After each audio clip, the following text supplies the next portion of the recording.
Federal forces in the field at the end of the war. I have with me another distinguished guest.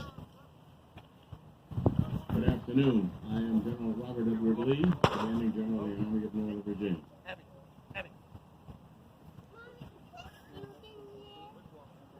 This year is 1865, the final year of the War of Southern, well, depending on what side you were on, we call it the War of Southern Rebellion. They call it the War of Northern Aggression. You might know it as the Civil War. It's near the end. Robert E. Lee has spent 9.5 months with his army in Richmond and Petersburg under siege by the Union Army. They've finally broken through the lines, and they're going to be pushing Lee west out of their entrenchments. So the battles that we will be portraying this weekend are the battles that broke Lee's line and the flight toward Appomattox and the final surrender on tomorrow. The battle will begin with an artillery barrage.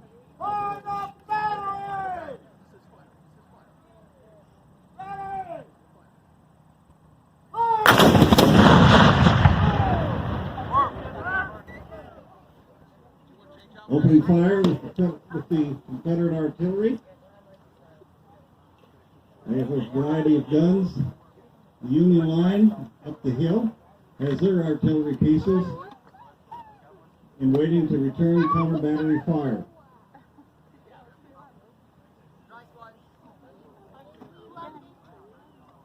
The artillery pieces have different kinds of ordnances. Different kinds of cannonballs, different kinds of shells.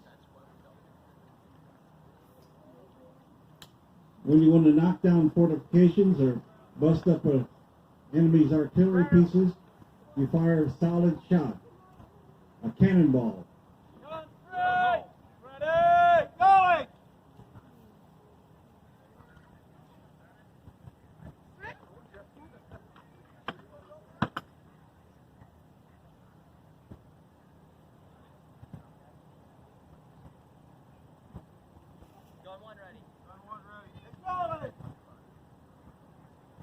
Once the guns are ready, the implements are up in the hub.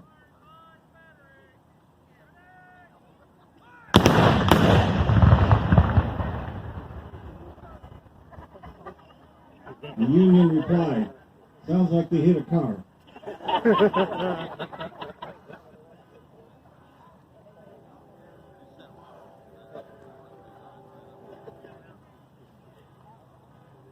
Even though they're not firing actual projectiles in the reenactment, the concussion is so great that it will cause the car alarms to go off. And if you were in front of it, well, it's the place you don't want to be. You'll always notice that the artillerists are always behind the muzzle because of the concussion blast that comes out.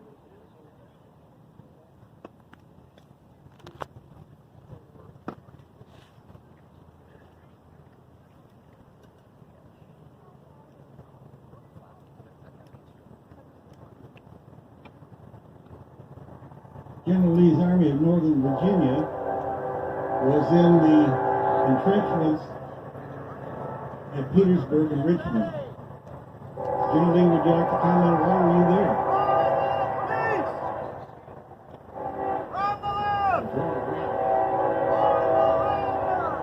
His overland campaign is moving on.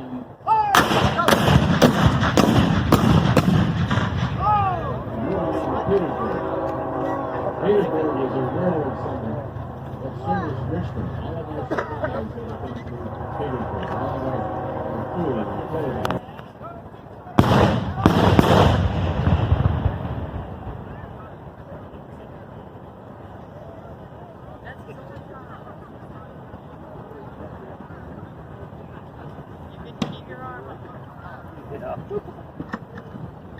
General Lee was trapped in his entrenchments, and his lines were thinning as the encirclement became more and more complete.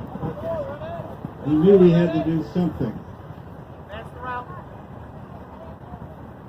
In late March 1865, he orders an attack on the Union lines, a place called Fort Stedman.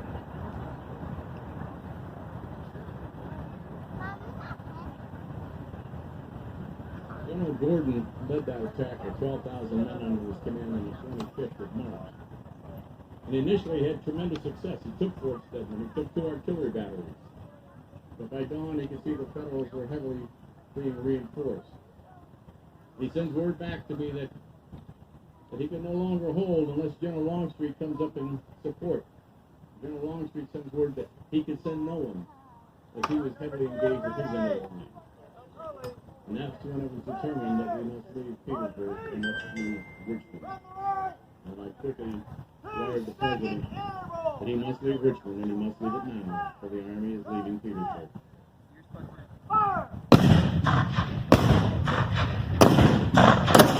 Lee's artillery patrols only declined in preparation for a general assault. Confederate infantry come out of their trenches, line up, face the Union lines.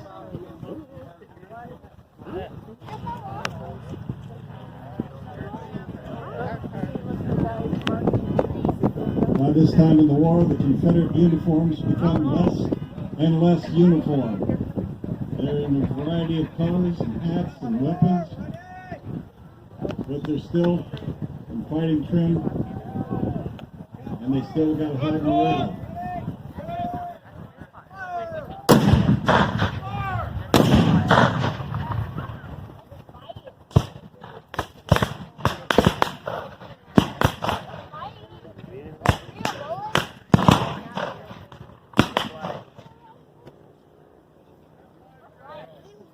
Even though it's late in the war, most of the troops still have the muzzle-loading, single-shot long arms.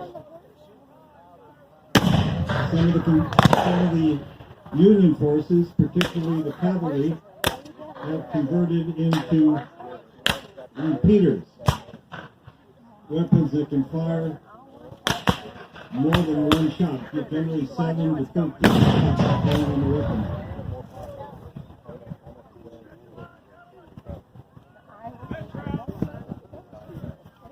So what you're seeing there in the Union forces are dismounted cavalry, with mounted cavalry coming up on the Confederates' left flank down the hill.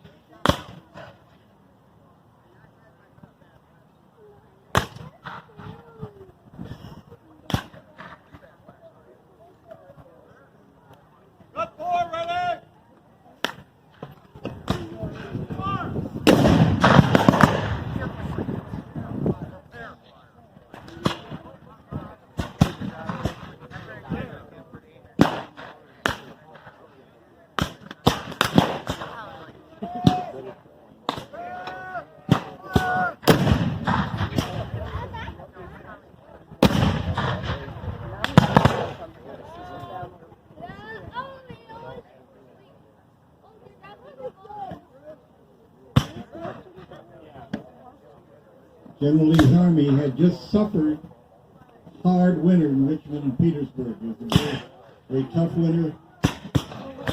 Supplies were getting thinner and thinner. The men were hungry, but they're still going to fight on.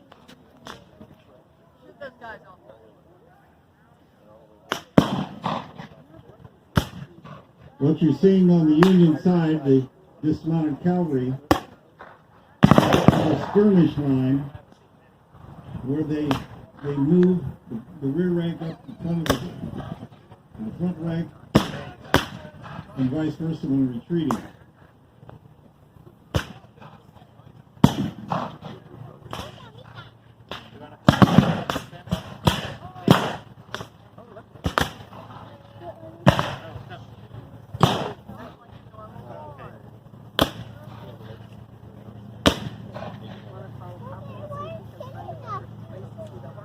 The Union cavalry, represented by the horses down the field, had come into their own. Early in the war, they were greatly outclassed by their Confederate counterparts.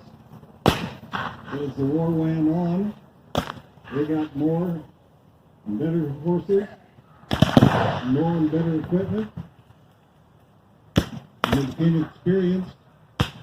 And by this time in the war, they were more than a class for the Confederate counterparts.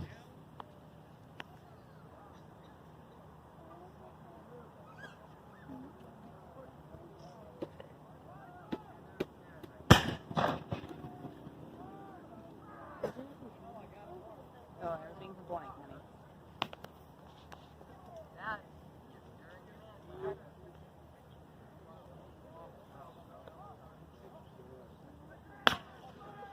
Here's a little Lego part.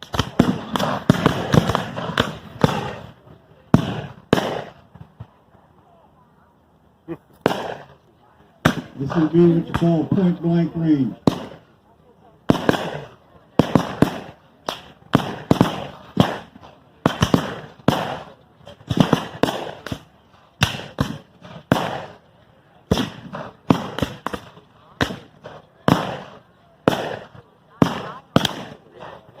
Oh, wow. You're on the horse?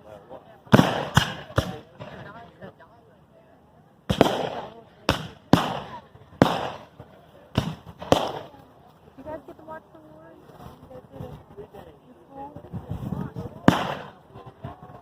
Now to Union regulars, infantry that is, have assembled in front of the lines. Come to the aid of their skirmishers out front.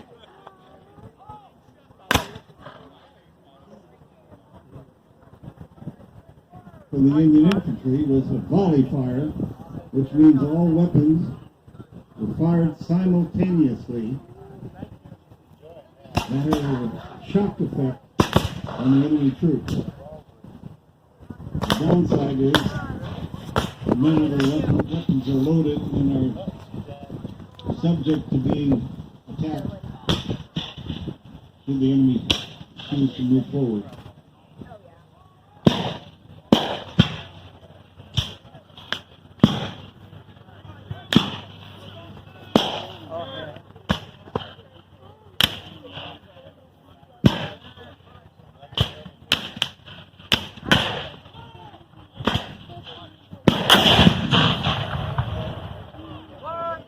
Union numbers on the field are starting to fall.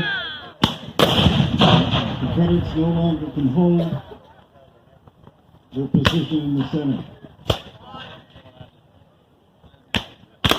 Another Federal unit is now entering the field, giving them a seemingly 3-to-1 advantage.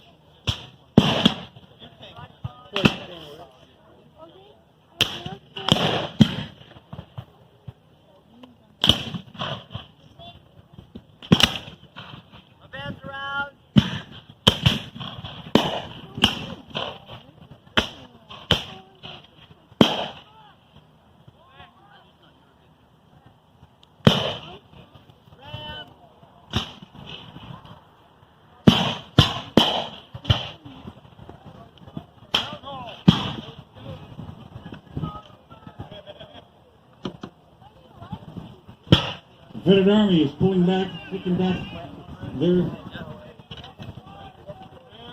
positions.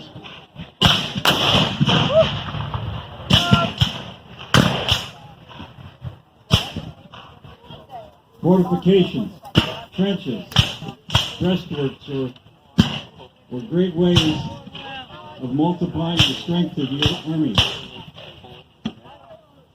General Lee was very, very good at utilizing those defensive positions to multiply the strength of his army, which was greatly outnumbered.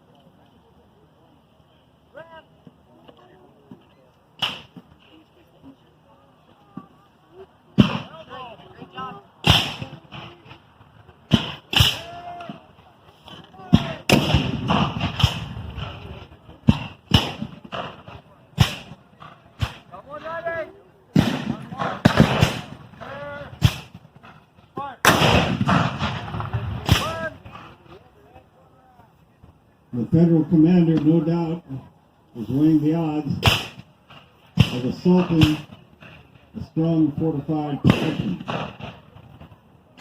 Casualties may be heavy. And may not be successful.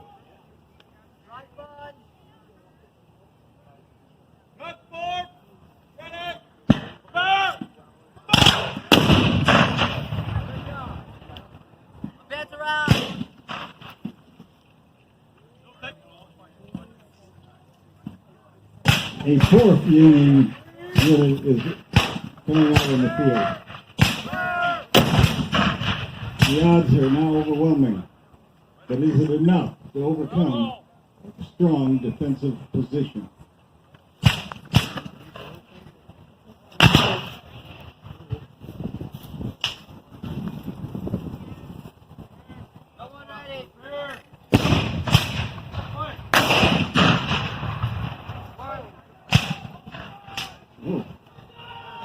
Took him all out. Artillery.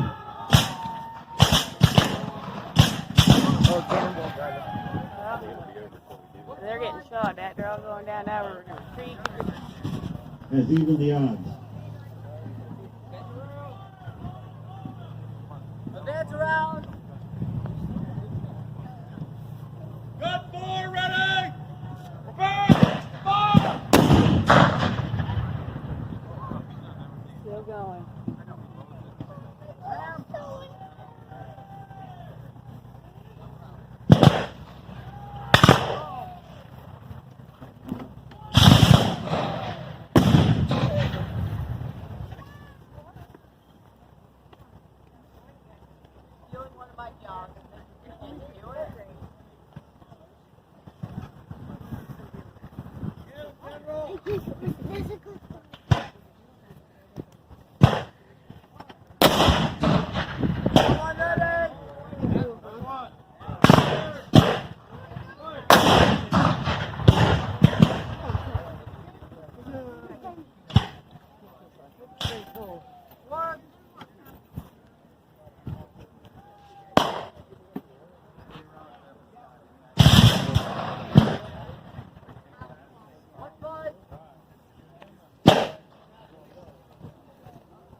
The Federal push begins again. Confederates are reloading.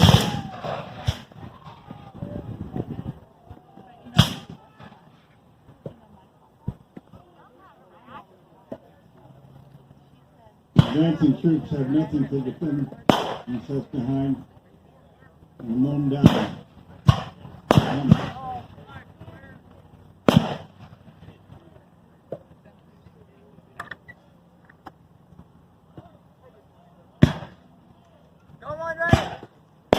Throughout the Civil War, there were very few instances where troops assaulting strong fortified positions were successful.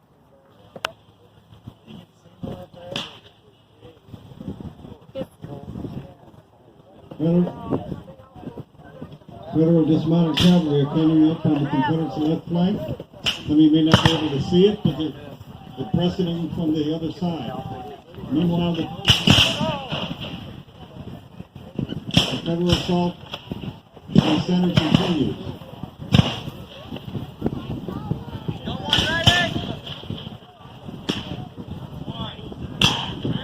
Confederates in their fortifications are reloading as quickly as they can, sometimes as fast as 20 seconds.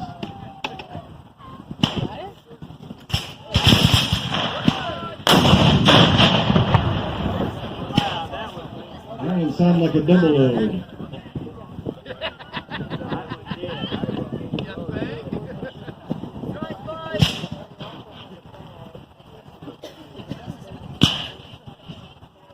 Confederates are shifting their line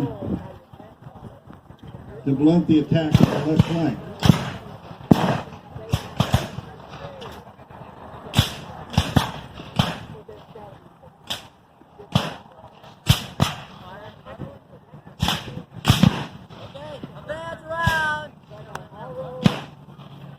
So far, they're holding strong.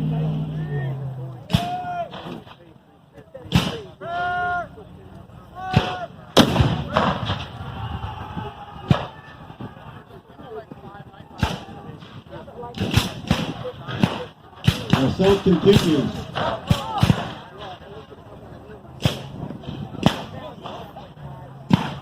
And once again, in the strong fire behind fortified positions, the line cannot be broken, and those that were not shot down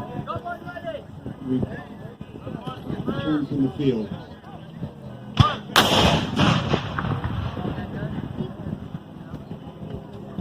Looks like the federal commander would like to halt the battle, a ceasefire, probably to remove the casualties.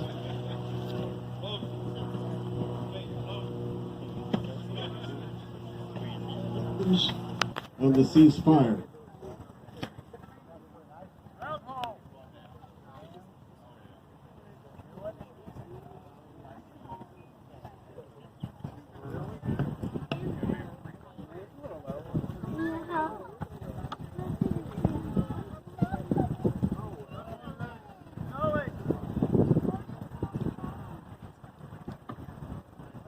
Rise up.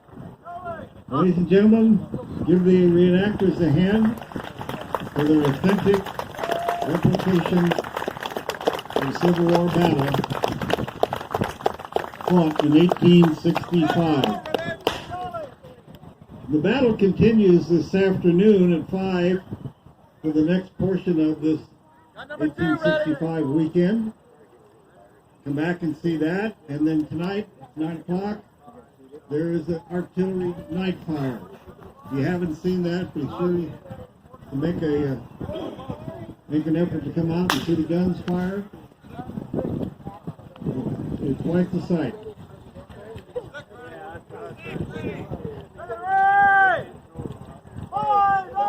Also, after this afternoon's battle, there will be President Lincoln and the other generals for a press conference, question and answer after the Gettysburg Address. So see you again then. Thanks for coming.